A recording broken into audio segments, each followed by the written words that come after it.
So K-Pop Demon Hunters just made over $18 million in the theaters this weekend. Netflix released it in theaters for the sing-along edition.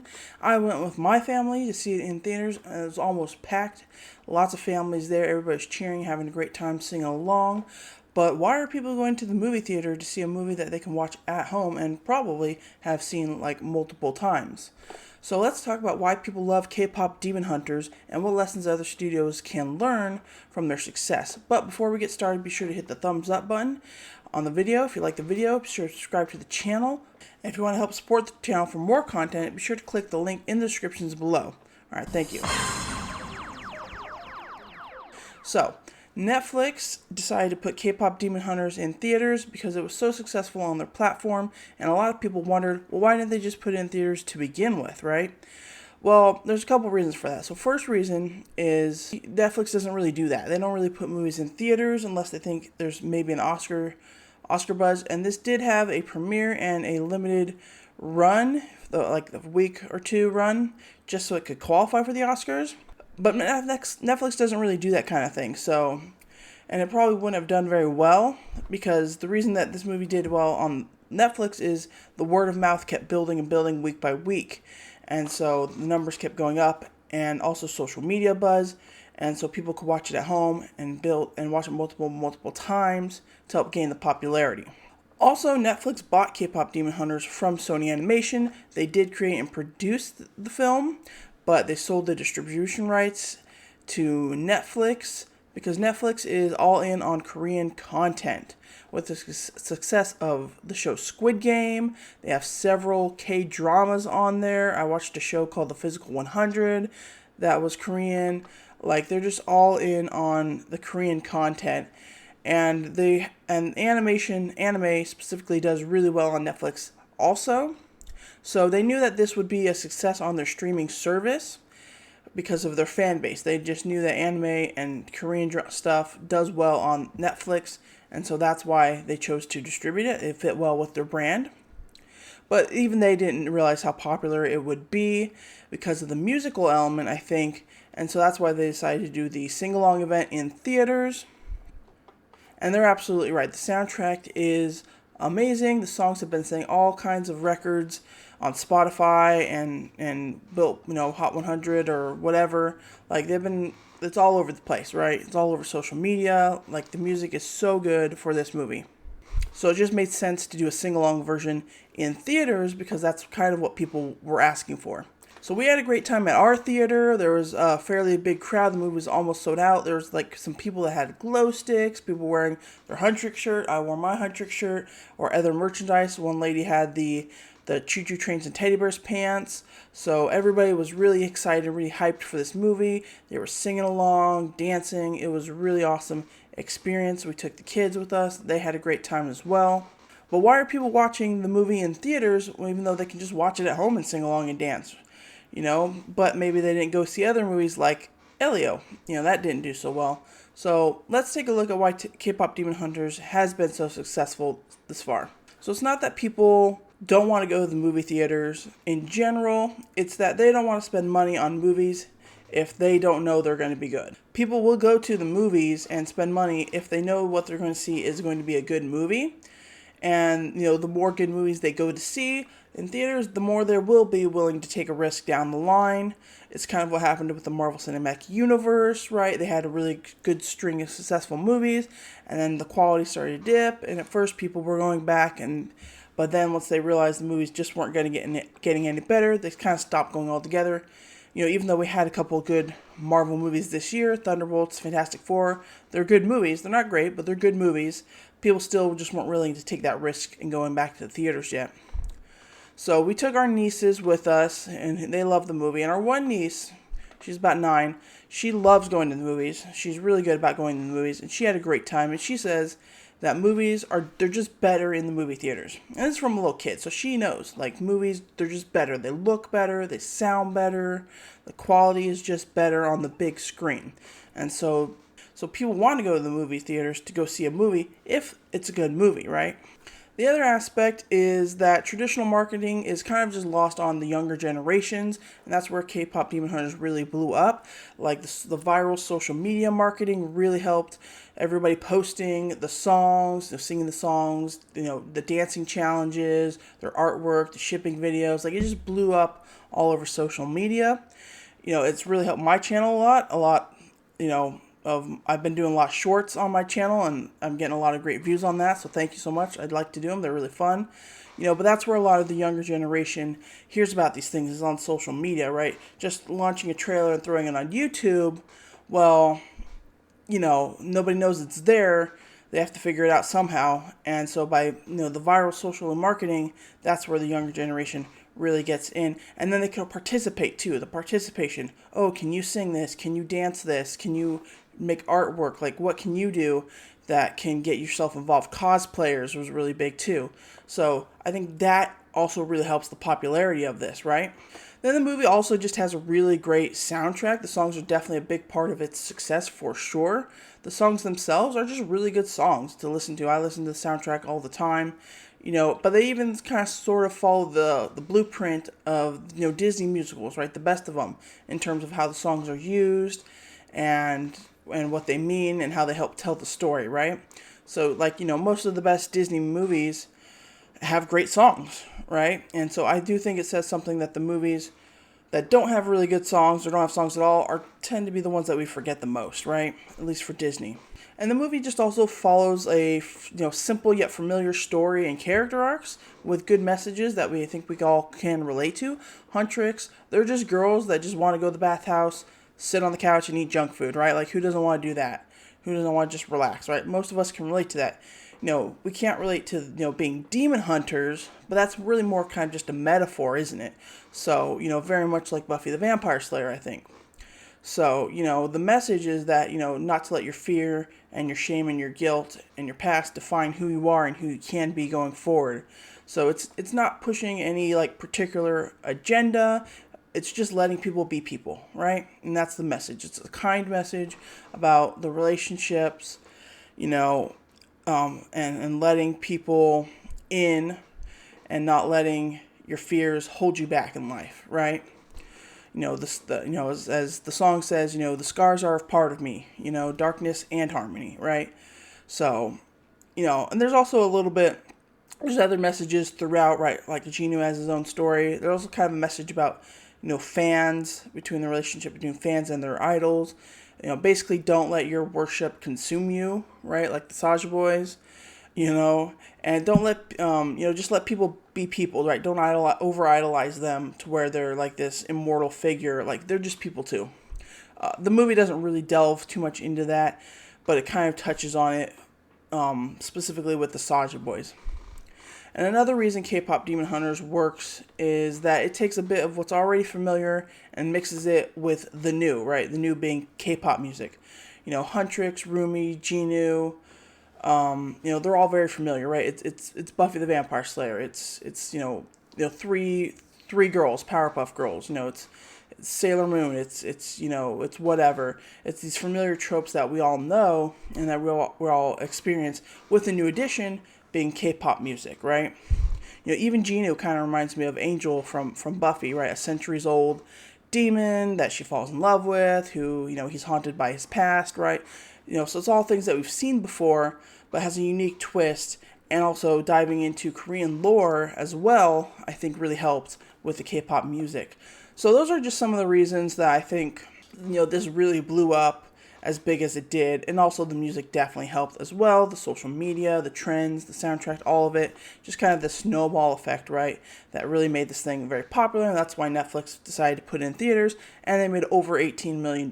They were number one at the box office, not a huge competition, but still, that's probably the best for Netflix, because they don't really put things in movie theaters. So now that we know why people are loving this movie, what are some of the lessons that the studios can learn from K-pop Demon Hunters? So let's take a look at the recent Disney and Pixar animated movies. Since the 2020 pandemic for Disney, they had Raya and the Last Dragon, Encanto, Strange Worlds, Wish, and Moana 2. And Pixar released Onward, Soul, Luca, Lightyear, Turning Red, Elemental, Inside Out 2, and Elio, which is kind of a lot. And so out of these, Encanto did become a big hit on Disney Plus, and Turning Red had some success as well. Inside Out was a big hit because that was also in theaters and it was coming off of, as a sequel to a movie people already loved. Same thing with Moana 2. So most of these projects, though, they didn't do very well. And really, honestly, most of them are kind of forgettable. Like, even though they're good, like, they're just kind of forgettable. Raya and the Last Dragon just wasn't as good as it should have been. Strange World and Wish I did not see, but the general audience didn't care for them. Moana 2 did great in theaters, but it's really not that good of a movie, in my opinion. At least not with the music, for sure. Onward had a decent concept, I think. And it did fairly well, I think, but, in the zeitgeist, it's kind of just forgettable. Luca, I think, was appealing too much to the younger generation. It's really a kid's movie, like The Good Dinosaur more. I don't really see much in there for, the adults to enjoy as well. And again, it's forgettable. Lightyear, I think, was okay, but not as good as people had hopes of it to be. Like, it was a real letdown for people and just didn't do very well. Turning Red was actually a pretty good movie. And it had similar elements to K-Pop Demon Hunters, right? Like the boy bands, the generational family thing, not hiding yourself, right? Elemental was a really good movie. I did enjoy that, but it's really more geared towards adults because it talks about the immigration story. It's really a romantic comedy. And so it's not too much, I think, for little kids in there, other than it just really looks cool. And Elio, nobody was excited for, and I personally didn't see, and it just didn't do that well. So let's talk about the original movies that did do well. Encanto didn't do well in theaters, but hit really big on streaming once people actually did see it, because the soundtrack was so great, obviously, Lin-Manuel Miranda. But Encanto did a great job for Colombian and Latina representation without making it feel, unrelatable or forced in. And there wasn't a traditional villain for the movie. That was really just about family dynamics. And again, not letting pressure and expectations rule your life, right? So, I think that's what, really captured people, right? I think a lot of people could relate to the family that was in the movie, right? Turning Red also dealt with family dynamics and generational gaps, and was all, dealt with, Chinese mythology, and the panda. It had the fake boy band. It was a message of not hiding your true self. So, it had a lot of similarities to K-Pop Demon Hunters. And I think, again, a lot of people could relate to that. Even though you're not a 13-year-old girl drooling over a boy band, I think you could relate to the sort of overall message of that movie. So people, they want movies to feel authentic, right? They want things that are just shoving agendas in your face. I'm not saying we can't have progression and representation. Obviously, we should. But you don't base your whole movie just around shoving that in people's faces. You have to make it authentic and inclusive, like Encanto did, like Turning Red did, like K-Pop Demon Hunters did. You get people that are really passionate about the project and that can bring that authenticity to the project and make it feel like it's something real, resonate with them and within themselves, right? And that's where I think the authenticity comes from. So putting their culture on screen, I think, and how cultures are similar, you highlight the similarities and then also show the differences as well. So I think that's more of the authenticity that people are asking for, right? So what can studios like Disney, Pixar, and other studios, even Warner Brothers, can do to fix their movies? Well, first they need to take time developing it. K-Pop Demon Hunters was like 6 years it took, and which sounds long, but not really for an animated movie. So, a lot of these movies kind of just felt rushed and then slapped on Disney Plus, which is also not very good. Or they had like behind the scenes drama that changed them too late in the game. Looking at you, Raya and the Last Dragon. So I just think the landscape for animated movies, has changed, right? The Illumination Studios, those movies do really well. Even DreamWorks is coming back. They had Puss in Boots' Last Wish. They're going to have Shrek 5 coming up soon. So I think, there's more competition, and obviously Sony with the Spider-Man movies and Mitchell's versus the Machines. I just think there's more competition, and the landscape for what people are watching in animated form has started to shift a bit, right? And those studios, have created their own unique style and stories that fit with their brands, right? And they just evolve instead of trying to rebrand, which I think is what Disney and Pixar have been trying to do. So Disney and Pixar need to just go back to their roots, take what's familiar, find a visionary, that can add authenticity to a project. K-Pop Demon Hunters isn't the best narrative story ever. Like I said, it's very familiar stuff, very tropey, but it does what it does very well, and it has a clear message that people, can feel. And then the style, K-Pop Demon Hunters, has a unique style. Into the Spider-Verse, Mitchell's vs. Machines, they all have a unique visual style that sets them apart. Like, I can just look at a still image from those movies, and I just know what that movie is, right? Whereas I think some of the Pixar and Disney movies, like, if you take a still image, you might not know which movie it's from. Pixar used to have kind of a unique style, but lately they've just felt kind of generic. I mean, I've seen videos about people, talking about the bean mouth and stuff, and it looks like DoorDash commercials or whatever. So I think they need to get back and find their unique style. Disney, it's a founding, a pillar of animation, right? Like, it, helped build the animation industry. They used to be the ones innovating, creating new styles, techniques, but they've just been lazy, right? It's all very corporate run, and it's just very lost its passion. So Disney, it's lost its branding a bit, and I think they need to focus on what makes Disney Disney and unique. And to be honest, I do think Disney Plus has kind of had a negative effect on the brand as a whole, because it's all the Fox and Hulu stuff that they include on the Disney Plus service. I think just kind of weakens the actual Disney brand as a whole. It just makes Disney feel less special and just like a corporate and soulless entity that is not unique anymore. And people want soul, right? People want to go to the movies to see something, to feel something, right? Whether it's joy, happiness, sadness, scared, to be entertained, right? We want something that speaks to our soul, right? And so let's take a look at the Pixar movies that people love and go back to rewatch, like Toy Story, which they're still doing movies for, obviously. It's about toys. Bug's Life is about ants. Monsters, Inc. is about monsters. WALL-E is about space robots. Finding Nemo is about fish, right? Even the movies with actual people, The Incredibles, Up, Inside Out, all have an emotional anchor mixed in with the fantastical, right? And they're all great characters. So, the movie Soul, it was a pretty good movie, but I think the concept was too existential for children, and the main character is kind of not really memorable. Luca, it has mer people, sure, but most of the story is in human form, and they're just doing things that people do in Italy. It's not really a fun fish out of water type of story. Onward might have gone too far in the fantastical, and I personally didn't like the ending. Strange World, never saw it, but it looked too strange and like fantastical looking, and that could be putting people off, right? There's not enough familiar in there. So it's all about finding the right balance of what's familiar, what's new, but sticking to your brand, sticking to your core messages, not trying to just, cover everything, you don't need to do everything, right? You stick to your lane, right? You don't need to be swerving all over the place, right? To use a freeway metaphor. So I don't need Disney, and I don't need Disney and Pixar to do what Illumination's doing. I don't need them to do what Sony's doing, right?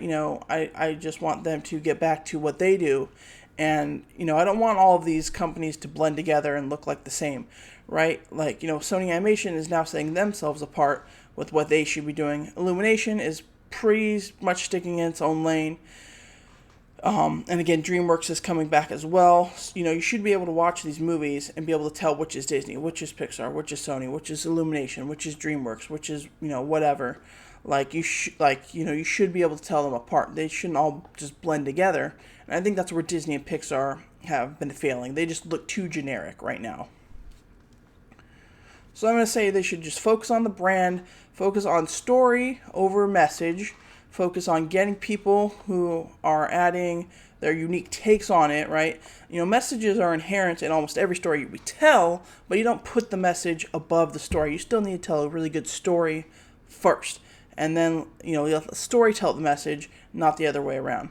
And so I think when you do that and you make a good movie and you make a good film, and if you're going to have music, get talented people, you know, the K-pop Demon Hunters got some of the best people working in the K-pop industry, and it shows, right? You know, Disney has been working with Lin-Manuel Miranda, and Kanto was really great. First Moana was really great. Moana 2 did not have him. No offense to those song artists, but they just didn't have it, right?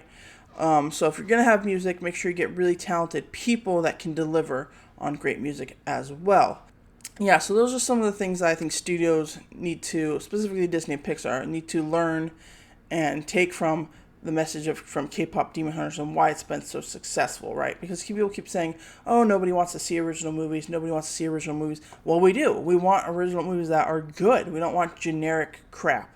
So, yeah, that's kind of, this was a little bit longer of a rant than I expected to go on.